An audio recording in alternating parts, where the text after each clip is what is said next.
श्रीमद् भगवद गीता यथारूप अध्याय 18 संन्यास की सिद्धि द परफेक्शन ऑफ रिनुंसिएशन। श्लोक 17। अब इस श्लोक में भगवान अर्जुन को और अर्जुन के माध्यम से हम सभी को ये बताना चाहते हैं कि कर्मों से कौन नहीं बंधता है। यस्य न अहंकृते भाव बुद्धि यस्य न लिप्यते हत्वा अपि स इमान् लोकान् न हन्ति न निबध्यते। एक बार पुनः सुने। यस्य न अहंकृते भाव बुद्धि यस्य न लिप्यते हत्वा अपि स इमान् लोकान् न हन्ति न निबध्यते। भगवान कहते हैं कि जो मिथ्या अहंकार से प्रेरित नहीं है, जिसकी बुद्धि बंधी हुई नहीं है, वह इस संसार में मनुष्य को मारता हुआ भी नहीं मारता, नहीं वह अपने कर्मों से बंधा होता है। देखो, इस श्लोक में भगवान अर्जुन को बताते हैं कि युद्ध न करने की इच्छा अहंकार से उत्पन्न होती है। अर्जुन स्वयं को कर्ता मान बैठा, लेकिन उसने अपने भीतर तथा बाहर परम परमात्मा के निर्देश पर विचार नहीं किया। यदि कोई यह न जाने कि कोई परम निर्देश भी है तो वह कर्म क्यों करे।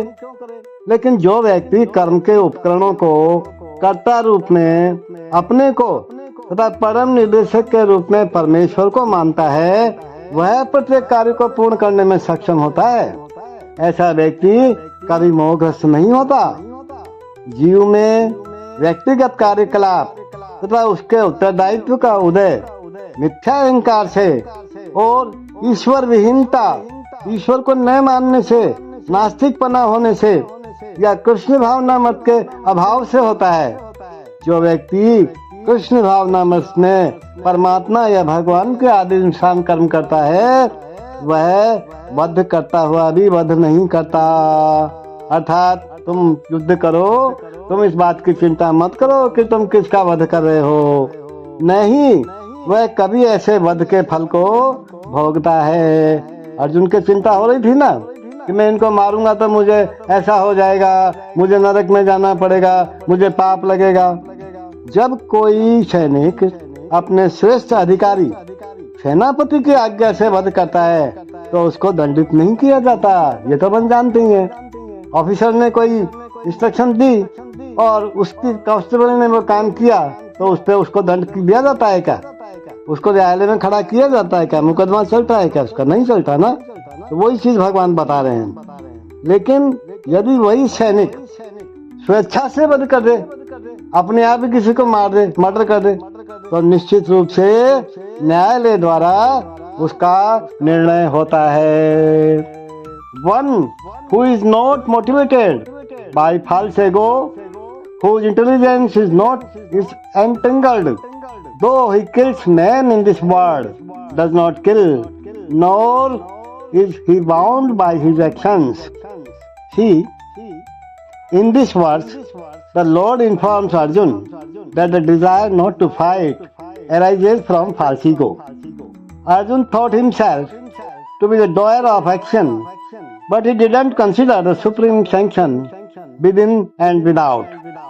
If one does not know that a super sanction is there, why should he act? But one who knows the instruments of work, himself as a worker and the Supreme Lord as the Supreme Sanctioner, is perfect in doing everything. Such a person is never in illusion. Personal activity and responsibility arise from false ego and godlessness, or a lack of Krishna consciousness. Anyone who is acting in Krishna consciousness under the direction of the Super Soul or the Supreme Personality of Godhead, even though killing does not kill, nor is he ever affected by the reactions of such killing. When a soldier kills, under the command of a superior officer, he is not subject to be judged. But if a soldier kills on his own personal account, then he is certainly judged by a court of law. Imprisonment is possible.